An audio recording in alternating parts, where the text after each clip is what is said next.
संजीवताई सुद्धा या कार्यक्रमाला उपस्थित आहेत आणि सन्माननीय सर्व जिल्हा अध्यक्ष, कोणाचं नाव राहिले असेल तर मला काही जास्त अनुभव नसल्यामुळे माफ करावं। मी जालना जिल्हा अध्यक्ष मोहन मुंडे, मला बाकीचं काही बोलायचं नाही, पण प्रत्येक जिल्ह्यात काय व्हावं यासाठी मी आज बोलणार आहे। मी जालना जिल्ह्याच्या वतीने माझ्या जिल्ह्यातील जेवढे पदाधिकारी असतील आम्ही सर्वजण सन्माननीय खोत साहेब आणि शिवाजीराव गाडे साहेब यांचा आदेश मिळाल्यानंतर कुठल्याही कारस्थान असू द्या, कुठलाही पाऊल असू द्या, आम्ही मागे सरकत नाही। खोत साहेब, तुम्ही आम्हाला आदेश दिला दिवाळी आपल्याला काळी साजरी करायची। आम्ही कोणीही जालन्याचे सर्व पदाधिकारी इथं आहेत, सर्वांनी हात वर करायचा।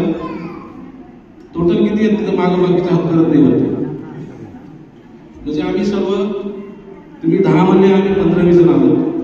काही लोकांनी मी आवडू शकलो नाही ना काही बोलू, कारण की सर्वांना ओढ आहे तुमची। तर मला एक विशेष मुद्दा बोलायचा आहे, जे आपले सुरेश मोकाल साहेब जे बोलले की तुम्ही 200 चौरस फूटचा काळा आहे त्याच्यावर लक्ष का देता, तर मोकाल साहेब तुमचा विषय अगदी योग्य आहे। दिव्यांग बांधव ज्यावेळेस स्वतः सक्षम होईल त्यावेळेस तो कार्यक्रमाला येऊ शकतो, त्याचा आर्थिक दृष्टीचा सक्षम राहिला तर तो कुठेही जाऊ शकतो, बरोबर। परंतु होते कसं, आपला दिव्यांग बांधव सध्या फक्त 1,500च्या प्रतीक्षेमध्ये आहे।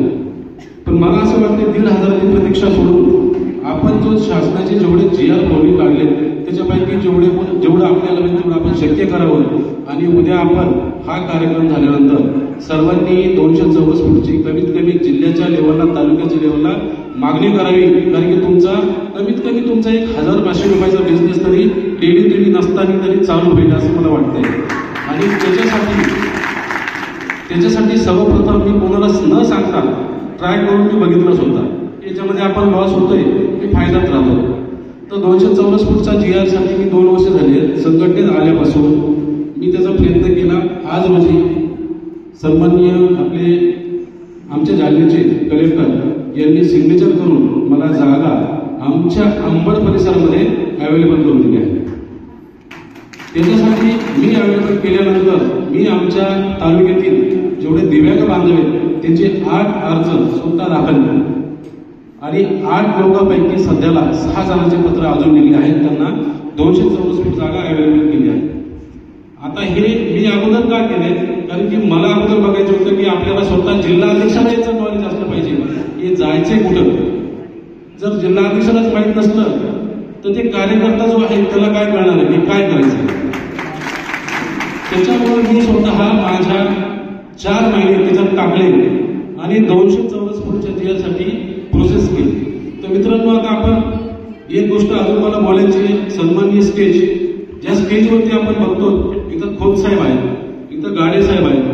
ज्यावेळेस आपल्या दिव्यांग बांधवाला प्रॉब्लेम येतो त्यावेळेस तुम्ही कुठपर्यंत जाणार, जिल्हा अध्यक्षापर्यंत जाणार। पण जिल्हा अध्यक्षांनी सुद्धा ज्यावेळेस मागणीवरती केली तर स्टेजचे सन्माननीय खोत साहेब असतील, बाकीचे पदाधिकारी असतील, यांचं सुद्धा काम आहे की संलग्न व्यक्तीला सहकार्य करावं।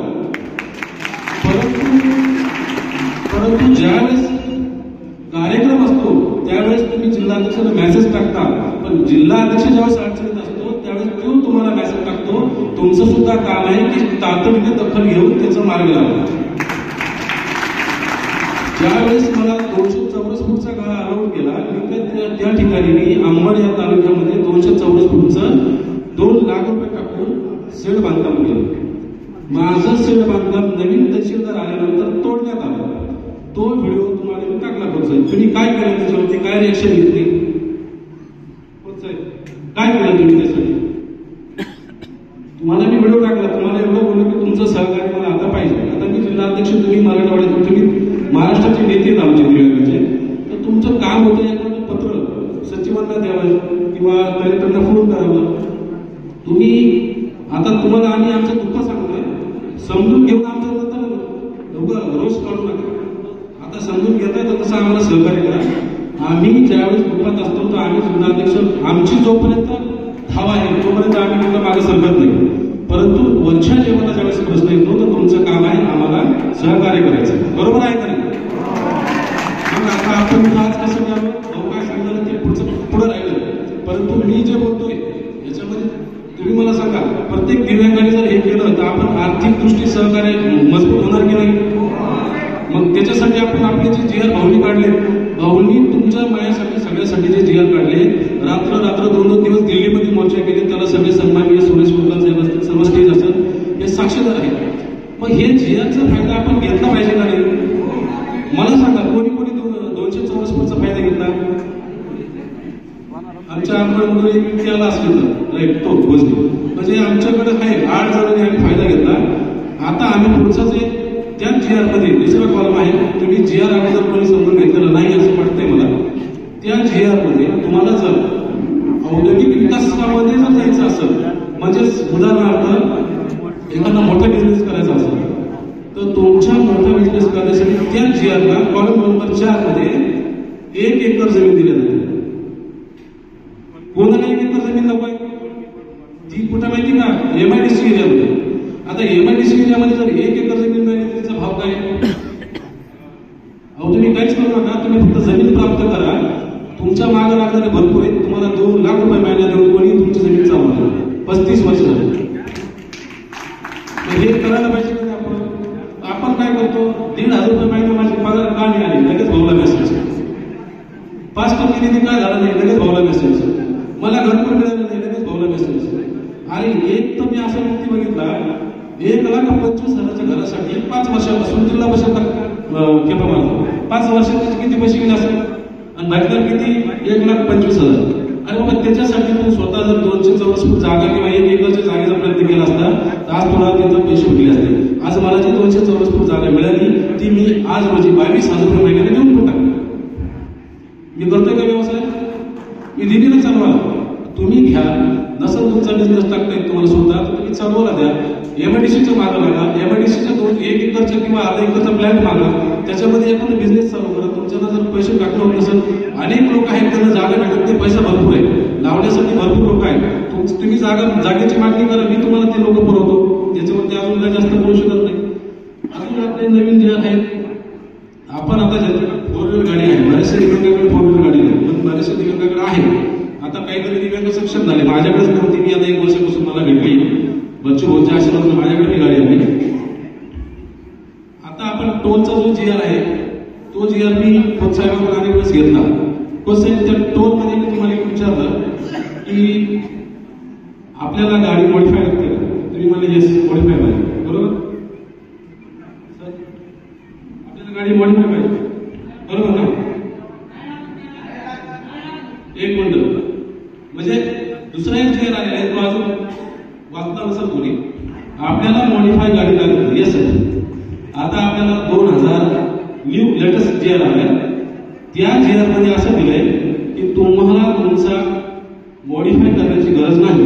तर हे तुम्हाला मी काय सांगितलं की RTO लोक आहेत त्यांना हा जी आर अजून माहित नाही.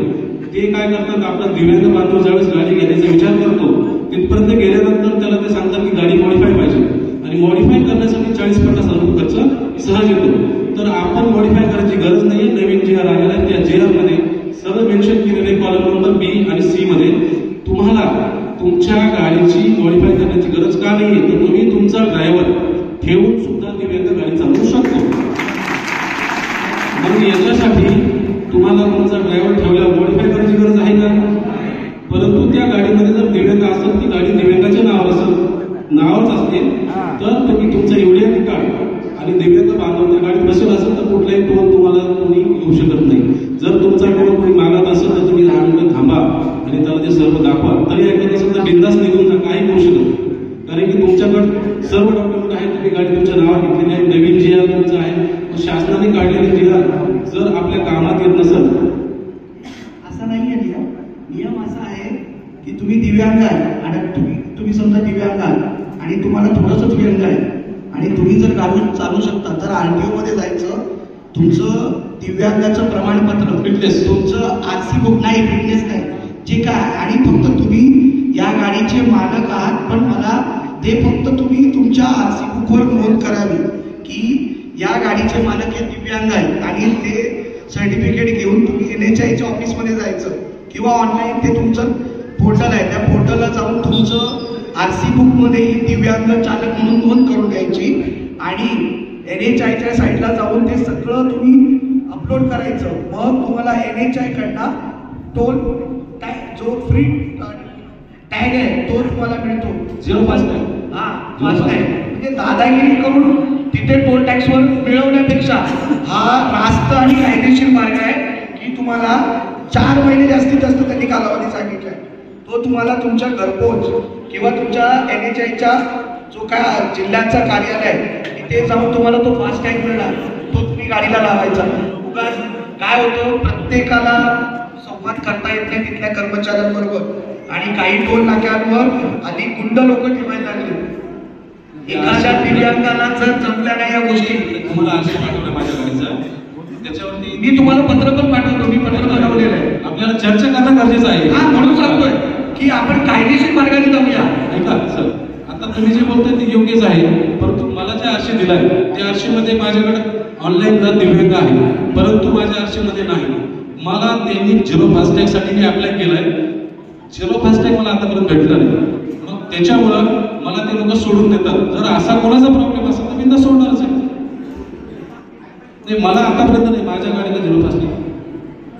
बरं, खोत साहेब बोलणार आहे, मला आता जे बोलायचं आहे ते थांबवतो.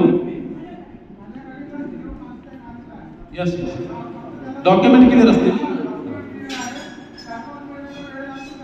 एक मिनिट, खोत साहेब बोलणार आहेत, त्यांना बोलणार.